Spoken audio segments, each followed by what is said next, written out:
King Balaning Santa Rita, susundo da rin parokyano ning Virgen de los Remedios Parish, ing banwa ang pamamye, may bendisyong kandila, para kareng memaryong na makapunta, king pisamban kayag na ning kapiestan, ning pangadaton ning ginuking templo. Libutad ning harapan na pandemya, mayakit ing matataga kasal pantayanan darem parokyano ning Virgen de los Remedios Parish, ketiking barangay Dila-Dila, Balen ning Santa Rita.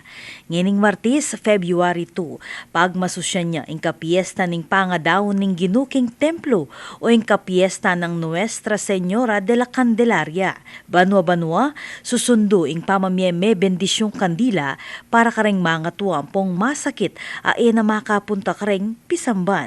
Rete ring kandilang ibat king pisamban at ibat kareng donasyon dareng deboto. Actually po, after na po ning Mars, bibele po retang kandila para po kareng hanggang tao na sasakupan na po ning parokya na ning Virgen de los Remedios. So, bali po retang kandila nga reta is makabless la po. Para ya po karetang, example po kareta pong makapag-attend, reta pong minor de edad, reta pong matong masakit na po sa kupketang edad abinye na po ning protocol menibatan po kayong gobyerno tamos. Kabilang kareng saklong barangay ning parokya, apin ning barangay San Basilio ampong Dila-Dila king Santa Rita, barangay Pulong Santo ampong Pias ning Porac, ampong barangay Ebus king Guagua.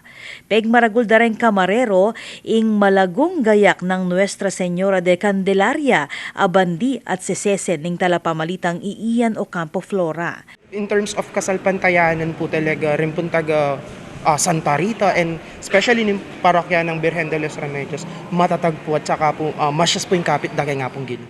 Ako po, Patricia Mamangon para King News Force, Pampanga. Balitang totoo king Balen, susuyo.